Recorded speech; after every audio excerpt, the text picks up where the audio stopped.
Mesdames, Messieurs, ravi de vous retrouver en ce moment sur Umoja Radio Télévision. Bienvenue à tous et à toutes à ce programme spécial qui sera consacré totalement à la journée de la canne blanche célébrée chaque 15 octobre. Nous sommes à la rencontre de la congrégation des Sœurs de la Charité qui s'occupe de l'encadrement des enfants aveugles. Ils sont avec moi sur ce plateau improvisé pour la circonstance. La sœur Suzanne Hénard, un encadreur, également 2 élèves de l'Institut Nourou. C'est une école qui s'occupe de l'encadrement, comme je l'ai dit, des aveugles ou des malvoyants, et de malvoyants, voulais-je dire. De prime abord, révérende sœur, pour ceux qui ne le savent pas ou ceux qui n'ont pas une idée nette sur l'Institut Nourou, qu'est-ce qu'ils peuvent retenir de cette institution qui s'occupe des enfants aveugles et des malvoyants? Merci beaucoup. Nous sommes une institution comme d'autres institutions normales. Mais ce qui fait la différence, ici c'est une institution spéciale. Parce qu'il y a des caractères spéciaux. Nous avons aussi besoin des enfants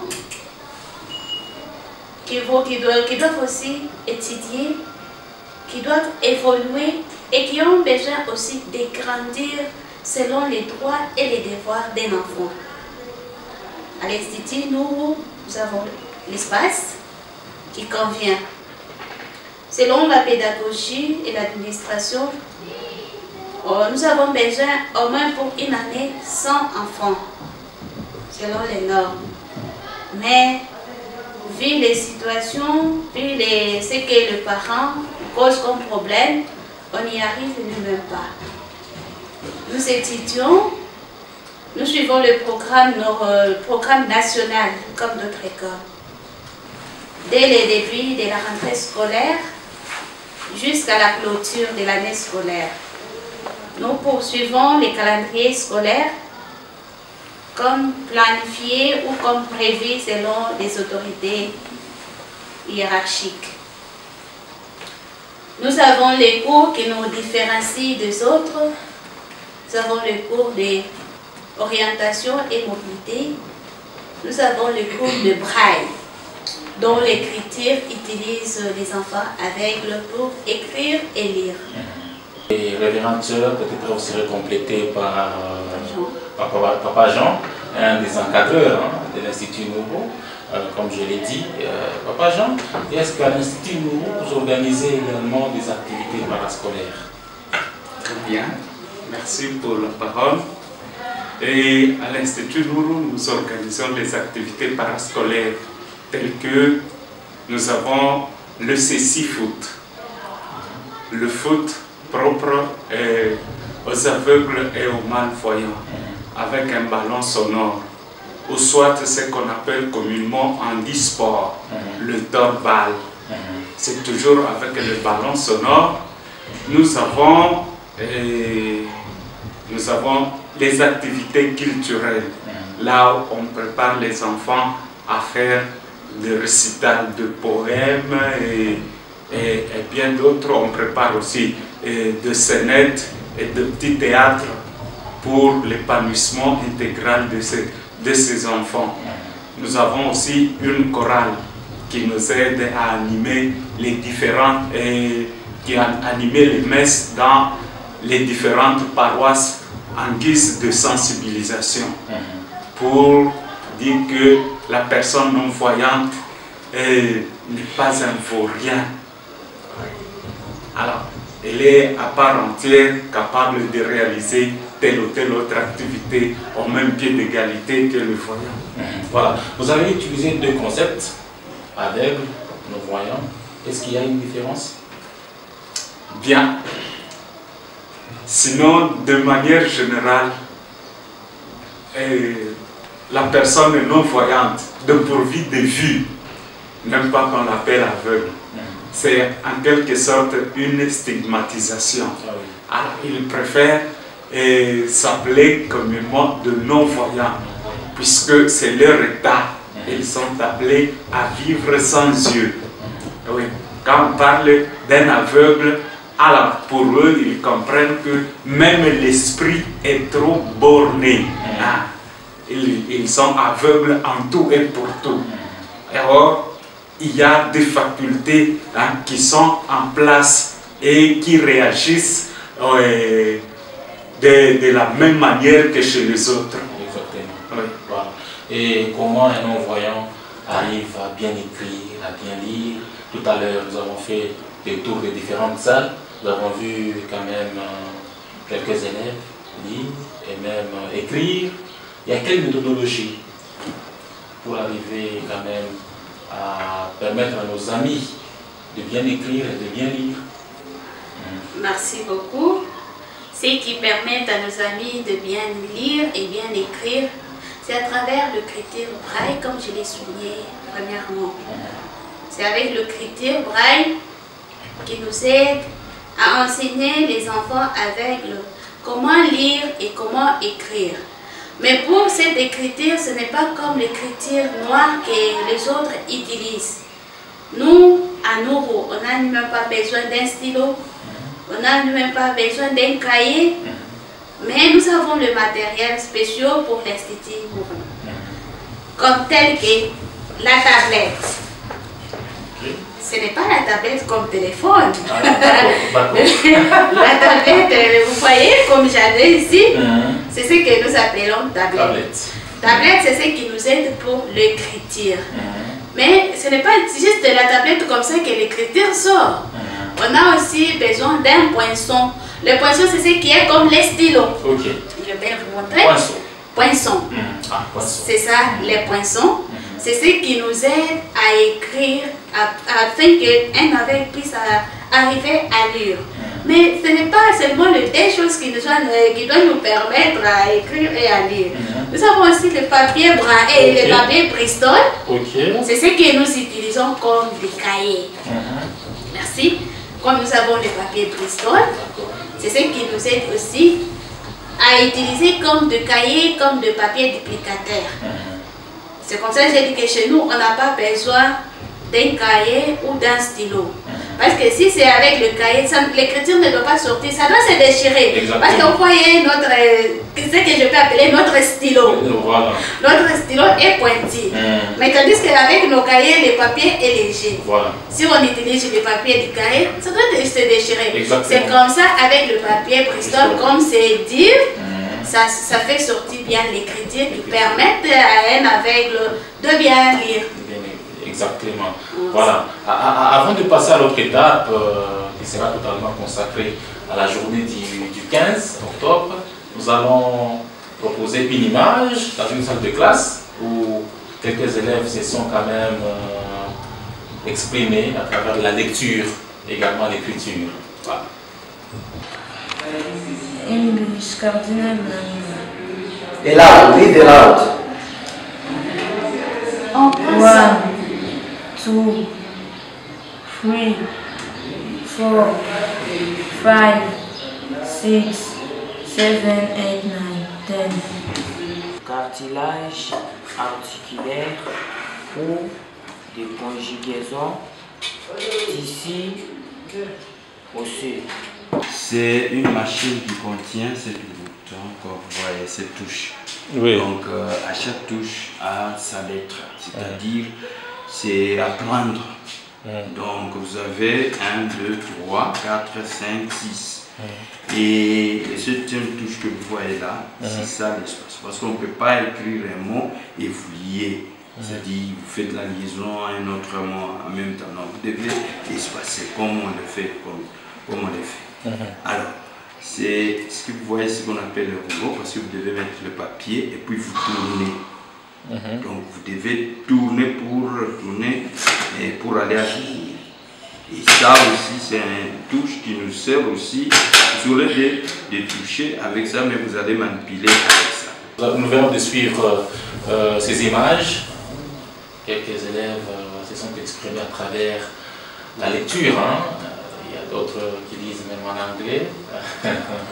En tout cas, félicitations révérende sœur et aussi Baba Jean pour ce travail de titan. Merci. Ça prouve que les jeunes gens que vous encadrez ici ont une place, ont une place dans la société. Voilà. Qui sont accessibles au programme de l'Institut Nourou? Merci.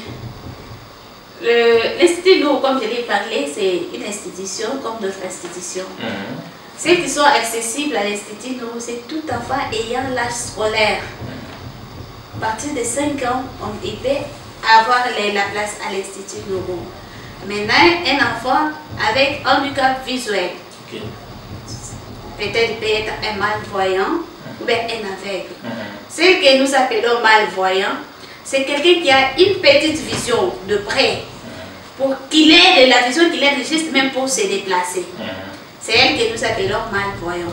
Tandis qu'un non-voyant, c'est quelqu'un qui ne voit rien. C'est ce qui est comme une différence. Quand nous disons un non-voyant et malvoyant, pour une petite différence. Merci pour cette précision détail. Ce sont des concepts, il faut s'y habituer. Ce sont des concepts, en tout cas. Il faut retenir que nos amis non-voyants ne vivent pas dans un monde détaché de notre planète. Nous sommes ensemble, voilà. Donc, chers téléspectateurs, chers internautes de partout, vous nous suivez. Nous sommes à l'Institut Nourou qui s'occupe des non-voyants, également des malvoyants. Un complément, allez-y. Oui. Alors, pour paraphraser la sœur. Exactement. Ok. Actuellement, il y a un concept dans l'enseignement. On parle de l'enseignement inclusif. Là, il n'est pas seulement dit que à l'Institut Nourou, on doit accueillir nécessairement les non-voyants et les malvoyants. Il y a aussi certains voyants qui étudient chez nous dans le cadre d'intégration scolaire.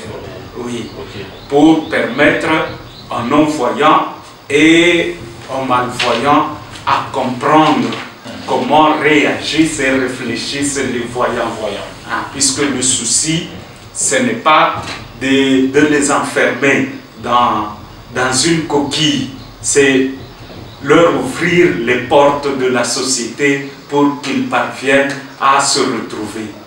D'accord. Et ces voyants utilisent les stylos, le cahier? Oui, ils utilisent le print, comme on l'appelle communément, le manuscrit au stylo et les cahiers. Oui, mais pour nos amis, c'est le braille. Le braille qui est une écriture en relief, qui se lit avec le doigt. Avec le doigt, sûrement. Donc, sûrement les images sont en train de défiler sur vos écrans, chers téléspectateurs, et vous les remarquez. Très bien. Voilà, nous allons passer à l'autre étape concernant la journée du 15 octobre. C'est une grande célébration. Voilà, une grande célébration, la journée internationale de la canne blanche. D'une manière brève, qu'est-ce que cela représente? Bon, la journée de la canne blanche, c'est une grande manifestation pour la personne vivant avec un handicap visuel. Cette manifestation, elle est l'unique de taille qui soit dédiée à la personne vivant avec un handicap visuel. C'est le jour qui nous est offert pour montrer aux yeux de la société de quoi sont capables nos amis non-voyants et malvoyants. Ou prouver aux yeux de la société qu'ils ont toutes les facultés en place et qu'ils savent réaliser telle ou telle autre activité au même pied d'égalité que les voyants. Oui. Voilà. Et quelle est l'origine et l'histoire de la canne blanche? Si, l'origine et l'historique de la canne blanche. La canne blanche a commencé après la guerre, la deuxième guerre mondiale. Okay. Oui, c'est là où que la canne blanche a commencé, parce qu'à ce moment-là, il y avait le militaire qui tombait avec la cause de coups de balles. Maintenant, il ne savait pas se déplacer pour arriver là où il y avait les hôpitaux pour les soins. Maintenant, il cherchait des fois les bâtons qu'ils utilisaient comme une canne pour arriver à l'hôpital. Mais il y avait un moment aussi, il y avait les aveugles qui utilisaient des bâtons qu'on peut appeler, des bâtons mais on appelait cannes. Cannes, mais c'était noir. C'était noir qu'ils utilisaient, mais pour traverser avec le motocycliste, il ne comprenait lui-même pas. Si un aveugle se tient à côté de la route pour traverser, il y avait des souffrances. C'est là où il y avait Gilly d'Herbermont. Quand il a trouvé, il a vu que non, c'est à cause de la canne qu'il ne se laissait pas voir qu'il y avait les difficultés. C'est là où il a changé, au lieu que ce soit une canne noire, comme c'était, il a pris la couleur blanche. C'est pour montrer, quand il tient la canne blanche, avec des indications, comme ça même les motocyclistes, là où il est, il doit savoir qu'il y a un aveugle qui va traverser. Exactement. Par exemple, vous voyez comme cette canne, Ah oui. vous voyez cette canne ici. Il y a des boutons, il y a quoi, et ça s'allume même, si on l'allume. Vous voyez, ça s'allume. Si c'est la nuit, il peut allumer. Comme vous voyez avec des couleurs rouges, c'est pour demander l'accès pour traverser. Traverser, ok. Et puis même s'il y a un obstacle, ça peut sonner pour montrer qu'il y a un obstacle. Vous savez, ça montre déjà qu'il y a un obstacle. Comme ça, un aveugle, c'est là où il est, il sent que là où il y a un danger. Comme ça les prévient déjà pour ne pas traverser, pour s'arrêter. C'est comme ça que cette grille nous a aidé à trouver cette gamme pour donner aux aveugles, pour leur permettre à bien circuler aussi dans la société. Voilà, c'est très bien compris, révérende sœur, merci beaucoup, et surtout que vous liez la théorie avec la pratique. Nous avons une canne blanche, chers téléspectateurs, c'est la canne blanche utilisée par nos amis non-voyants. Pourquoi célèbre-t-on la canne blanche? Nous célébrons la canne blanche puisque elle est différente de toutes les autres cannes. Okay. Oui, on l'appelle canne blanche puisque c'est la couleur blanche qui symbolise la cécité. Oui. Et la canne blanche, c'est l'unique compagnon de la personne non-voyante ou malvoyante qui peut l'aider à se mouvoir, à se déplacer et à s'orienter en toute sécurité. Étant pas seulement un simple guide, mais aussi un atout majeur de détection. Elle mérite d'être célébrée. Oui. On célèbre la canne blanche, pas en tant qu'instrument, mais en tant qu'outil de référence et de guidage pour les personnes non-voyantes. Est-ce que vous pouvez tirer quelques particularités qui distinguent bien, qui différencient la canne blanche aux autres cannes, aux bâtons? Très bien. Nous avons plusieurs cannes. Il y a les cannes d'appui qui se vendent partout dans des magasins. Oui, là, ce sont les cannes d'appui.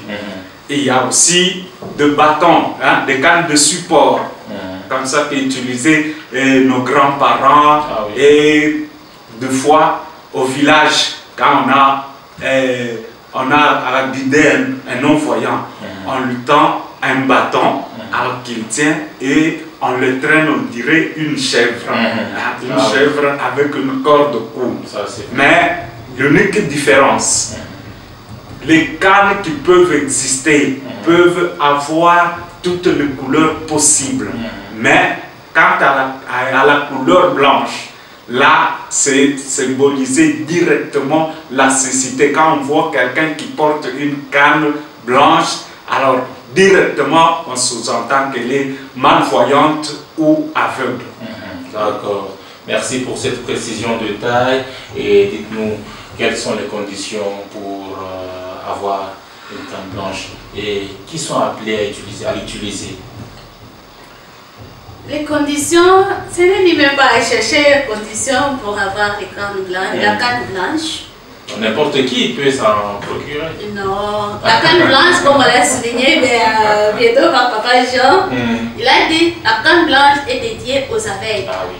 Seulement les aveugles et les non-voyants qui doivent utiliser la canne blanche. Et d'autres personnes, il y a beaucoup de cannes qu'ils peuvent utiliser. Mais la condition, c'est seulement d'être, si tu es aveugle ou malvoyant. C'est la personne qui peut avoir accès à la canne blanche. Pour avoir la canne, ça s'achète. Ça s'achète aussi. Mais ici, avec notre pays, on ne les trouve pas. Toujours, c'est des choses importées. Il faut que ça vienne. Il n'y a pas moyen de fabriquer localement. Ici, localement, on a adapté. On sait qu'il y a les entreprises qui avaient cherché à imiter, mais jusqu'alors, ils n'arrivent pas vraiment à nous faire des cannes comme il faut. Et la canne blanche est constituée de quelle matière? Voilà. Il y a l'aluminium, il y a différentes parties. Il y a l'aluminium, il y a le plastique enrichi en fibres. Il y a aussi des carbones ou des verres qui constituent la canne. C'est ça la matière. Et la canne aussi, il y a les cannes pliantes et les cannes rigides. Oui. Ça, c'est une canne pliante. On peut les plier, vous voyez comme ça est là. Il suffit seulement d'étirer. Je plie, parce que ça peut me permettre comme ça. Si un aveugle utilise ça, il arrive quelque part. S'il ne veut pas les poser comme vous voyez, il a posé la position, parce que pour un aveugle, quand il est assis, la canne doit être debout. Mais s'il ne veut pas que ça reste debout, comme c'est une canne pliante, il peut le plier, il le remet dans sa pochette. Il y a la pochette pour cette canne. Comme ça, il peut les déposer même sur les leviers. Comme ça, il pose. Après, quand il termine, il doit ouvrir encore sa canne pour qu'il puisse encore les guider. Il les tient seulement comme ça. Au bout. Au bout. Et puis, ça se remet et là, ça lui permet de marcher. Quel est le coût d'une canne? Je voulais un peu compléter avant d'en arriver. Oui. Puisque vous avez posé, il y a différentes parties. La canne, notre canne a 3 parties. 3 parties? Oui, 3 parties. Nous avons ce qu'on appelle ça, c'est l'embout. Ah ok, l'embout. Oui. On peut, l'embout ou roulette. Roulette, c'est pour ce qui tourne, comme celle-ci. Ça roule. Maintenant, il y a aussi l'embout fixe. Il y a le reste de la partie blanche là qu'on appelle la tige. Et la 3e partie, c'est quoi? La manche. La manche, quand vous voyez comparativement à l'autre canne, la manche est souvent en noir. Oui. Ça, on a mis, puisque c'est une canne de nouvelle génération. Oui. Alors, avec beaucoup d'éléments d'innovation. Exactement. Oui. Alors, ça, c'est sa manche et nous avons la tige. Normalement, la tige doit être dans toute son entièreté en blanc. Si vous voyez le rouge qui est là, c'est pour signaler aux usagers de la route que c'est un danger. La couleur rouge, c'est pour signaler le danger. Quand vous voyez quelqu'un porter la canne, alors vous devez à tout prix lui prêter secours. Ah oui, merci beaucoup pour cette notion. J'espère que les téléspectateurs, internautes et auditeurs qui nous suivent en ce moment prennent note et tiennent compte de tout ce que vous donnez comme notion. C'est très important en tout cas. Et qui presque une canne à un non-voyant? Généralement, est-ce que vous allez voir un médecin, un spécialiste, ou soit un non-voyant, dès qu'il a quelque chose, quelques sous, il peut aller se procurer? Très bien. Avec nos amis qui vivent dans des pays développés, il y a un service médical qu'on appelle thérapie visuelle. Là où on fait les différents tests pour pour arriver à déterminer le niveau de vision de chaque individu. À l'hôpital, on peut prescrire une canne. Et ici, chez nous, à l'école, il y a un service d'accompagnement qui peut recommander l'enfant à l'école et à l'hôpital, et on peut trouver une canne. Malheureusement, les cannes ne sont pas visibles ou bien ne sont pas trouvables au pays. C'est compliqué. Ces quelques cannes que nous avons proviennent de gens de bonne volonté qui ont envie de venir en aide aux personnes non-voyantes, qui nous apportent ces cannes-là. Et ces types de cannes, nous nous en servons comme matériel didactique pour l'enseignement. On ne sait pas le donner à chacun de nous puisqu'on n'en a pas assez. Si on en donnait comme ça, on risque d'être bloqué et de ne plus continuer à donner cours par faute de matériel. Oui. Et vous avez un cours qui permet à nos amis non-voyants de s'adapter à l'utilisation de la canne. La sœur a parlé juste dans son début. Elle a parlé de cours qui font la spécificité de notre école. Il y a le braille et la mobilité et orientation. C'est le cours de mobilité et orientation qui n'est rien d'autre que l'ensemble des techniques permettant à un non-voyant à se déplacer et à s'orienter en toute sécurité. Et c'est quoi les coûts le coût d'une canne? En tout cas, le coût diffère. Oui. Puisque en Europe, il y a des cannes qui peuvent coûter à 18 ou 20 euros. Mais quand quelque chose coûte chez eux là à 20 ou 18 euros, bon, vous voyez ce que ça peut représenter au Congo. Exactement. Et il n'y a pas seulement que ces cannes-là.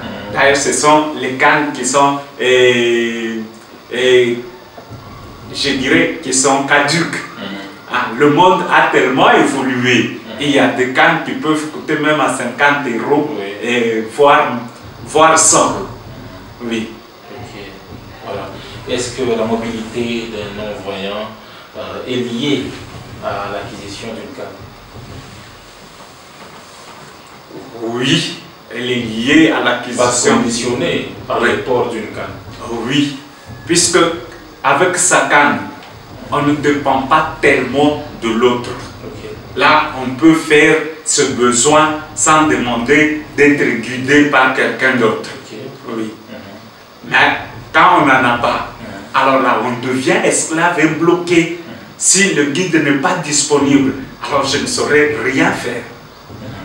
Et avec la canne, vous l'avez dit, parce que vous avez la canne, la personne est indépendante. Oui. Elle peut se déplacer à une longue distance avec la canne sans problème, sans difficulté. Nous avons nos amis non-voyants qui se déplacent de leur maison jusqu'à, par exemple, jusqu'à l'université. À moi, de Lubumbashi. Oui, de Lubumbashi. Et avec la fluidité de la circulation. Mais avec leur canne, ils se déplacent. Ils peuvent quitter la maison, aller au golf, aller n'importe où, là où le besoin l'appelle. Ah bon? Oui. Donc la canne joue un rôle primordial dans la mobilité de nos amis non-voyants. Vraiment, c'est très important. Merci pour cette précision de détail. Grande sœur, papa Jean, en face de moi, j'ai deux élèves. Vous pouvez vous présenter? Moi, je m'appelle Granina. Qui élève de 8e EB. Ah, 8e. Ok. Moi, je m'appelle Melvin Tikabre, élève de 7e EB. Ok, Granina. Tu es ici à Nouro depuis l'école primaire? Oui. Ok. Quelle expérience que tu as acquise depuis que tu es ici? Qu'est-ce que tu peux faire de toi-même sans demander l'aide de l'autre, de ton voisin, de ton frère, de ta soeur? D'abord, ce que j'ai découvert ici, j'ai découvert comment on lit en braille, comment on peut abréger des mots grâce au cours de l'abrégé. Moi, j'aimerais être une couturière. Couturière. Ok. Tu as la passion pour la couture. Oui. Ok. Félicitations, courage. Et mon ami? Moi, depuis que je suis à nouveau, je me suis rendu compte des choses que je n'ai jamais vues ailleurs. La chose, donc, la façon dont on étudie, parfois les autres peuvent arriver, ils se demandent, mais comment est-ce que ces gens arrivent à étudier, comment est-ce qu'ils arrivent à écrire? Donc, ce sont des histoires qui dépassent trop les gens. Mais moi, j'ai toujours crié en moi d'abord. Et tu maîtrises bien l'écriture braille? Oui, je maîtrise bien l'écriture braille. Mais j'ai toujours crié en moi, c'est la première des choses. Et j'ai toujours dit que les brailles puissent m'aider à aller de l'avant. Chaque personne a toujours des humains. Oui. Quelle est la vôtre? J'aime être un homme d'affaires. Un homme d'affaires. Ok. C'est bien en tout cas, mon ami. Merci pour cette petite expérience. Merci et bravo à vous. Courage. Prenez courage. Ne soyez pas complexés. Voilà. Avec ce qu'on a vu, donc vous êtes capable de faire mieux. Voilà. Courage à vous. Voilà. Merci. Voilà. Ouais, merci beaucoup. Révérend Sœur, Papa Jean, nous revenons à vous. Et la petite Mouchiton avec notre émission. Et quel est le thème retenu pour cette année à l'occasion de la Journée internationale de la canne blanche? Le thème retenu pour cette année, c'est le progrès apporté des clics, la jeunesse et les secteurs numériques au service du développement durable. Et comment vous comptez répercuter ces messages, bien ce thème, aux intéressés, aux concernés? Aux concernés, comme nous allons développer ces thèmes à partir de nos actes. Nos actes et de quelques séances de leçons qu'on peut leur donner. Les faire dire qu'ils ont aussi de valeurs. Ça, c'est... Ils ont de valeurs et ils sont des personnes à part entière qui ont tous les sens malgré la vision. Ils peuvent aussi faire ce qu'ils désirent. Les désirs de leur cœur, ils peuvent les réaliser. Il faut qu'ils se donnent même de l'estime. C'est ça. Ils sont des personnes et ils ont aussi quelques projets qui sont aussi quelques rapportages à apporter à la société, même au pays. Exactement. Il y a telle ou telle charge qu'il peut aussi assumer. Je veux compléter la sœur. Oui, allez-y.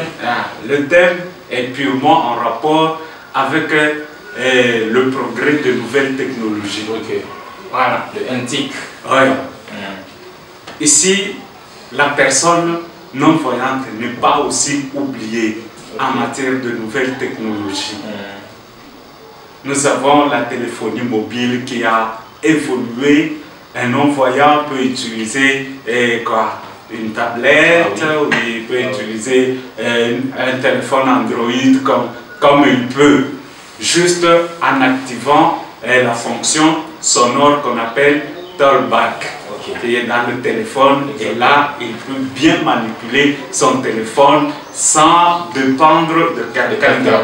Oui.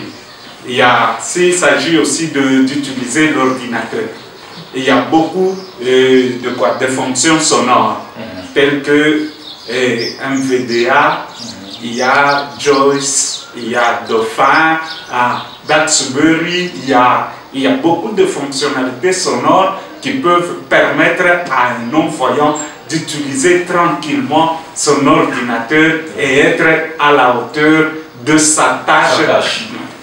Allez, c'est très bien dit. Et quel est le message que vous pouvez lancer à tous ceux, les non-voyants qui se sentent marginalisés, complexés, qui pensent qu'avec cet handicap, ils ne peuvent pas faire mieux que les autres?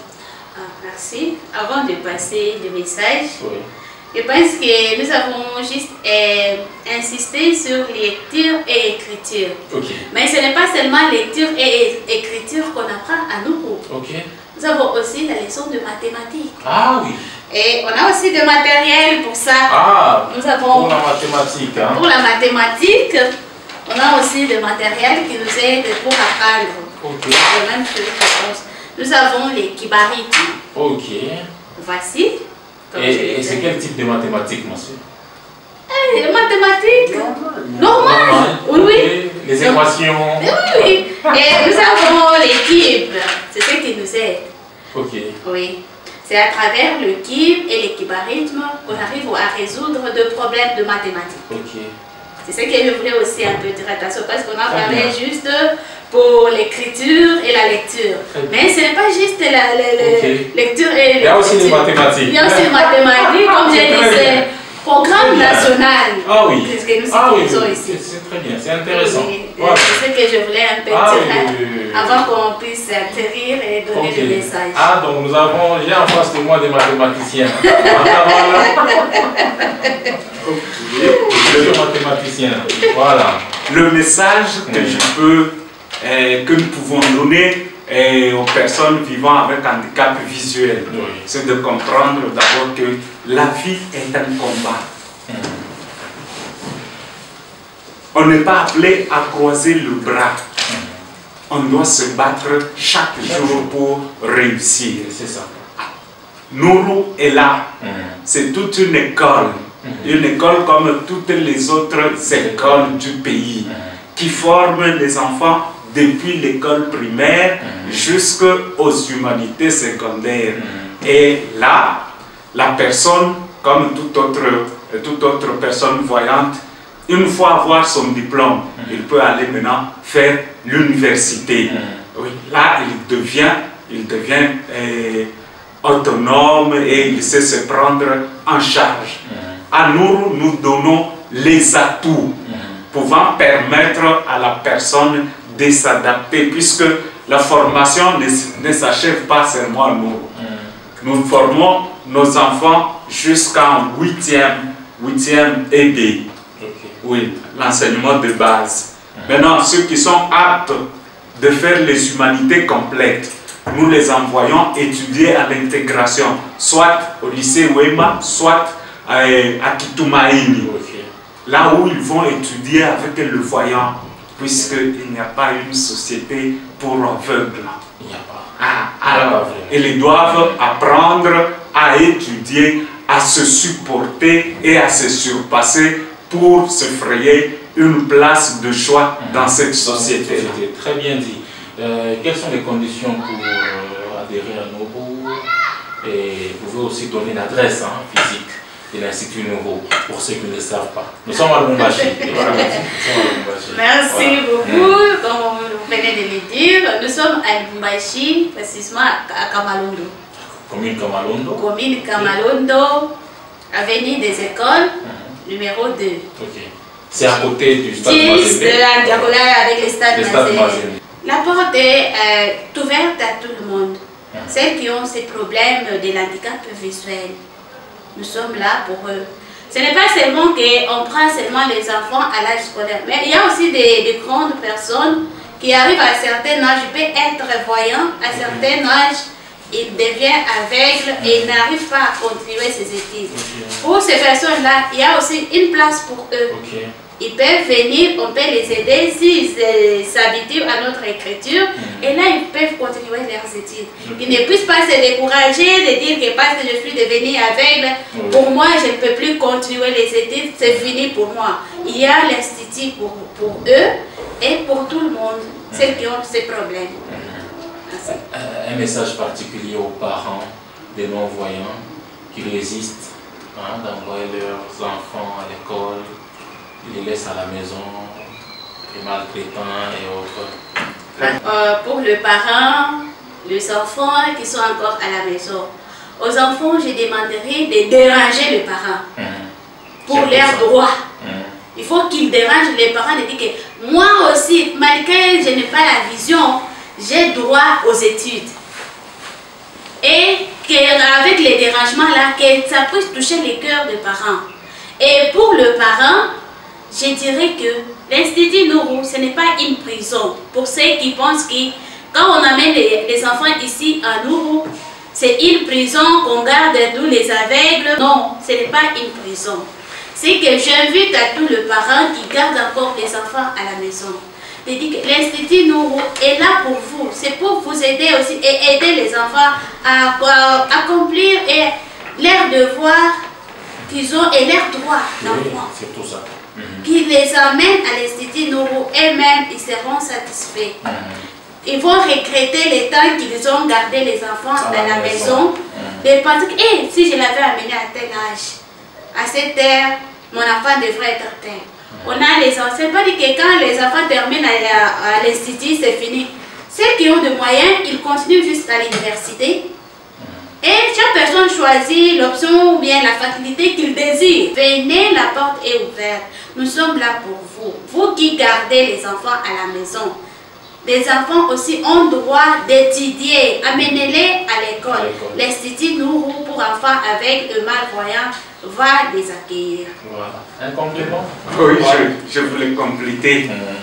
Ok, aux parents, le message est tel que ces enfants-là qu'ils ont à la maison, le cacher, c'est une façon de bafouer leurs droits et aussi une façon de se moquer d'eux.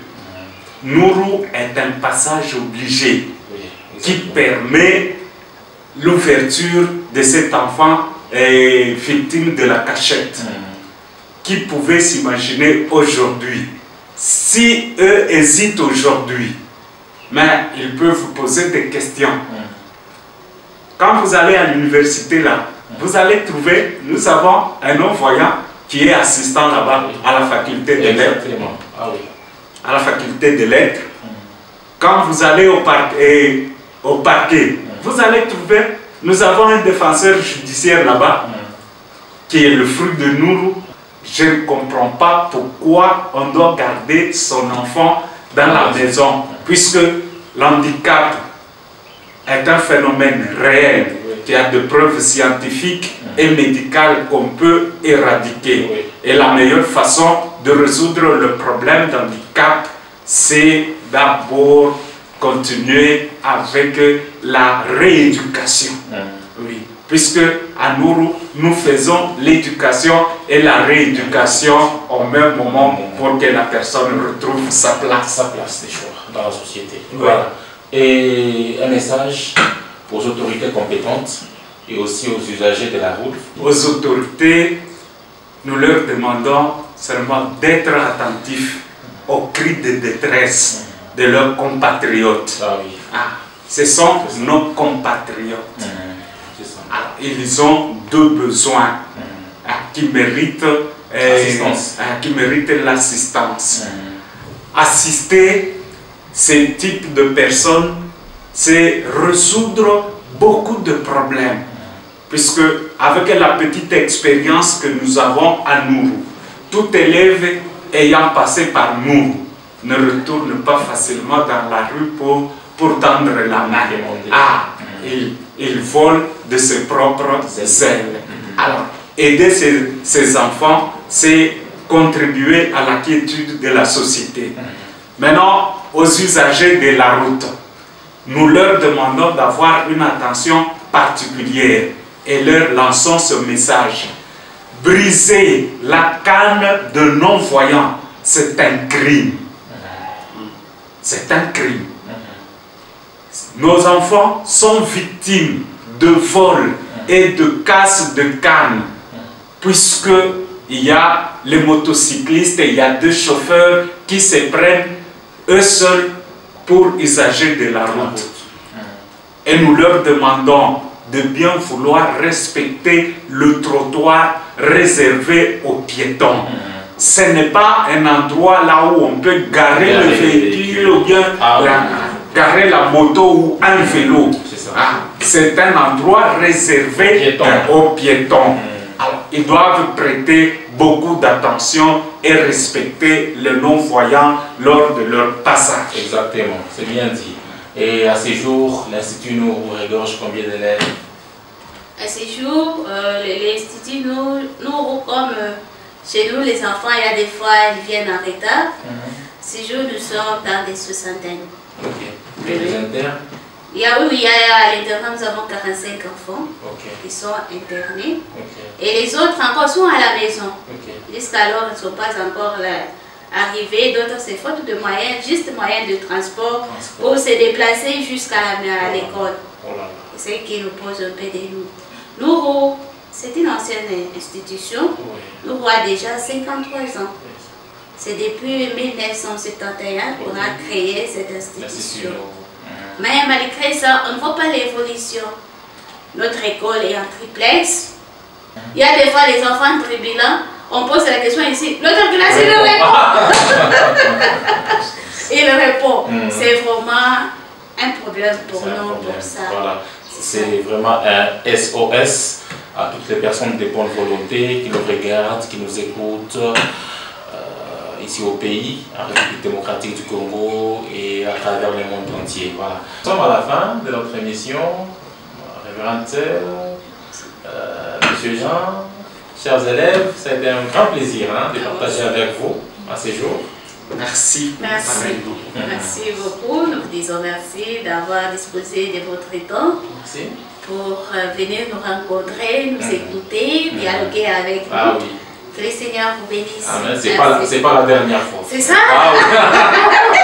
J'espère que la porte est grandement ouverte. Oui, la porte est extrêmement ouverte pour vous accueillir. On n'hésitera pas à venir frapper à n'importe quel moment. Merci beaucoup. Voilà, vraiment, disons merci beaucoup. Merci. Et à Monseigneur Soloti, nous lui disons aussi un grand merci, d'avoir accordé la réponse à notre demande. Merci. Merci à vous. Voilà. Mesdames, Messieurs, le plaisir a été de notre part pour vous servir en ce net moment. Nous étions à l'Institut Nourou des non-voyants. Nous sommes à la Kamalondo. Nous avons présenté cet entretien en rapport avec la journée internationale de la canne blanche qui sera célébrée le 15 octobre. Et là, nous avons échangé sur quelques points avec la révérende sœur Suzanne, également Papa Jean qui est l'un des encadreurs de cet institut. Il y avait en face de moi 2 élèves. Merci pour votre fidélité légendaire au programme de Umoja Radio. Merci à la coordination de Pauline Mombi. La supervision générale a porté la signature de Monseigneur Adolphe Solo Chili, héros vivant. Merci également à vous tous et à vous toutes.